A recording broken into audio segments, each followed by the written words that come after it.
India മുന്നണിയുടെ ഭാഗമായ CPI ഒരു സ്ഥാനാർത്ഥിയെ എന്തിനാണ് നിർത്തുന്നത് എന്നെനിക്ക് മനസ്സിലാകുന്നില്ല. കഴിഞ്ഞ തവണയും അവർ മത്സരിച്ചു. അനുഭവം എന്താണ് എന്ന് ജനങ്ങൾ കണ്ടതാണ്. ഇത്തവണ ഉപതെരഞ്ഞെടുപ്പ് നടക്കുമ്പോൾ വാസ്തവത്തിൽ അവർ പ്രിയങ്ക ഗാന്ധിയെ പിന്തുണയ്ക്കേണ്ടതാണ്. അതിനു പകരം അവർ സ്ഥാനാർത്ഥിയെ നിർത്തുക തീരുമാനമാണെങ്കിൽ അത് അടുത്തൊരു ഹിമാലയൻ ബ്ലണ്ടറാകും എന്ന കാര്യത്തിൽ സംശയമില്ല. അതുപോലെ തന്നെ കേരള ഭരണം ജനങ്ങൾ മടുത്തിരിക്കുന്നു.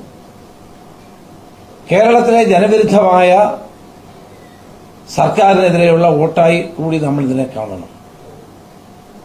സിപിഎമ്മിന്റെ പാർട്ടി ജില്ലാ കമ്മിറ്റികളും നേതാക്കളും ഭരണവിരുദ്ധ വികാരമുണ്ടെന്ന് പറഞ്ഞിട്ടും മുഖ്യമന്ത്രി ആ വികാരമില്ല എന്ന് പറയുന്നത് സ്വന്തം തൊലി രക്ഷപ്പെടുത്താൻ വേണ്ടി മാത്രമാണ്.